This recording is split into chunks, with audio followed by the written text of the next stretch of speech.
Chers amis d'ici et d'ailleurs, nous vivons des moments assez particuliers, des moments très sombres, des moments extrêmement délicats dont il nous faut mesurer toutes les conséquences et toutes les implications.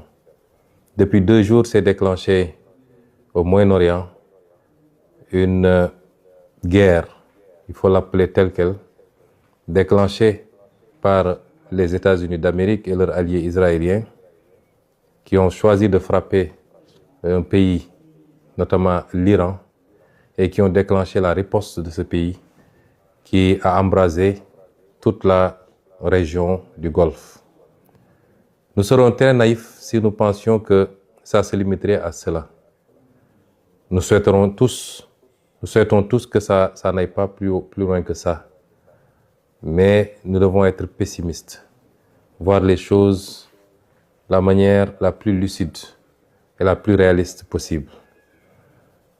Des frappes ont été opérées, une réaction s'est déclenchée, qui peut entraîner d'autres réactions avec d'autres acteurs qui vont entrer dans le conflit et peut-être des ramifications qui dépasseront cette partie du monde.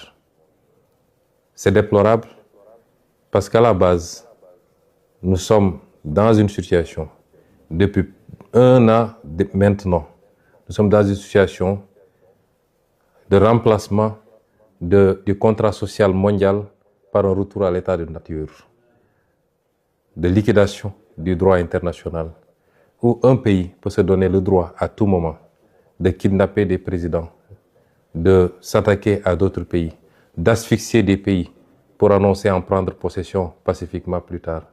Un pays sans résolution ni mandat des Nations Unies peut décider de frapper d'autres pays, de tuer, d'assassiner, il faut le dire tel quel, leurs dirigeants. Ceci est extrêmement grave. Et tout l'équilibre du monde qui a été conçu sur ces 45 dernières années, voire ces 50 dernières années, s'en trouve compromis. C'est déplorable et il faut le condamner. Je me permettrai de présenter toutes nos condoléances à la famille et au peuple des dirigeants qui ont été assassinés, les dirigeants iraniens qui ont été assassinés, et souhaiter que ce conflit trouve une fin rapide pour le bien du monde. Il nous faut mesurer toutes les conséquences de ce conflit, qui dépassent le simple aspect militaire. Nous savons tous que aujourd'hui, le trafic autour du détroit d'Ormuz est compromis, et nous savons que minimum 40% ou 30% du pétrole mondial, des hydrocarbures mondiaux, passent par ce détroit. Les impacts sur le plan économique pour tous les pays, dont le Sénégal, dont la consommation en produits pétroliers dépend de ces trafics-là, les conséquences seront très importantes. Les conséquences de manière générale sur l'économie du monde seront très importantes, avec des impacts sur la mobilité des capitaux, sur l'investissement et les répercussions sur tous les autres produits de consommation. Parce que vous savez que tout tourne et tout tourne à partir de ces produits d'hydrocarbures, pratiquement les industries, l'économie, tout. Et donc, même les produits de consommation courante, notamment les produits alimentaires, les denrées alimentaires, tous les autres produits s'en trouveront impactés. Et tout ça par une décision unilatérale d'un pays tout puissant soit-il de déclencher une guerre, de frapper d'autres pays, et c'est déplorable. Mais nous devons faire une analyse géopolitique de ces situations. Ce ne sont pas des situations fortuites. Pas plus tard qu'avant-hier à l'Assemblée, je vous ai parlé du piège du Thucydide. Je vous en parle depuis pas mal de temps. Je voudrais que nous soyons tous bien conscients de la situation. Nous avons des puissances émergentes regroupées autour des BRICS, avec la Chine comme un pays moteur, qui aujourd'hui, quoi qu'on dise sur le plan économique, sur le plan technologique, et certainement de plus en plus sur le plan militaire, sont en train non seulement de rattraper tout le retard, mais de prendre le dessus sur le vieux monde occidental, avec en tête de file les États-Unis d'Amérique. Et tout ce que vous voyez, c'est des réactions de ce pôle, et particulièrement des États-Unis, qui ont peur de perdre cette primauté qu'ils ont eue pendant longtemps, cette domination écrasante sur tout le reste du monde. Et si vous voyez bien la carte des interventions, il s'agit de freiner et d'expulser une puissance comme la Chine, de l'Amérique du Sud d'abord, d'où ce qui s'est passé au Venezuela, ce qui se passe actuellement à Cuba, ce qui risque de se passer ailleurs, puisque la Colombie a été menacée également. C'est ce qui se passe actuellement au Moyen-Orient, où il faut couper effectivement toutes les connexions de ces pays avec la Chine, avec la Russie et peut-être avec d'autres pays des BRICS, et leur approvisionnement en produits hydrocarbures. C'est l'Europe ne posant pas de problème fondamental, puisque l'Europe est un satellite du moins des États-Unis dans ce bloc occidental. Tout ce qui se passe est une tentative d'isolement d'une puissance montante et de pouvoir après se consacrer particulièrement à cette puissance, soit dans le cadre d'une guerre commerciale. C'est heureux si ça se limitait à cela.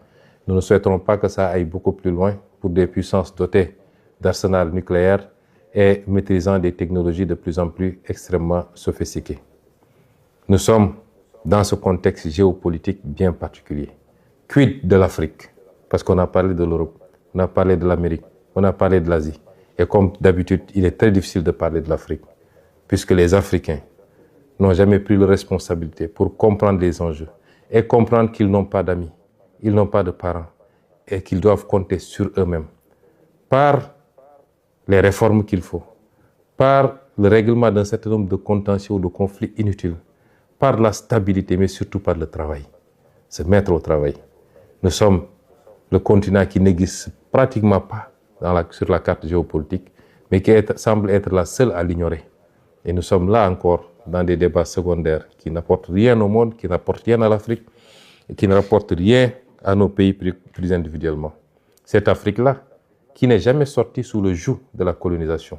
Parce que ce qui se joue actuellement, c'est une forme de réitération par certains empires de volonté coloniale. La colonisation, elle n'est pas seulement physique, même si ici on est sur le terrain physique, elle est aussi cette possibilité d'imposer ses vues, ses desiderata à tout le monde et continuer à dominer le monde, à le contrôler et à ne prendre les autres comme des vassaux ou des satellites. Ça, c'est une forme de colonisation. L'Afrique n'est jamais sortie de cette colonisation. Et je m'en veux pour preuve que ce que les d'aucuns appellent la néocolonisation, par les monnaies coloniales, par le pillage des ressources naturelles, mais également par la dette injuste imposée à l'Afrique, les conditions extrêmement délicates d'accès à ces crédits et tout ce que ça fait porter comme poids à l'Afrique. L'Afrique n'est jamais sortie de cela. Et les vrais combats, ils sont là. Et c'est ça notre combat, nous. Malheureusement, quelquefois, moi personnellement, j'ai l'impression d'être assez isolé dans ce combat, y compris ici, dans notre pays au Sénégal, et maintenant qu'on est au pouvoir. Et c'est ces enjeux-là que nous devons comprendre. Que je veux que chaque militant et chaque militante comprennent que notre combat dépasse les débats futiles et inutiles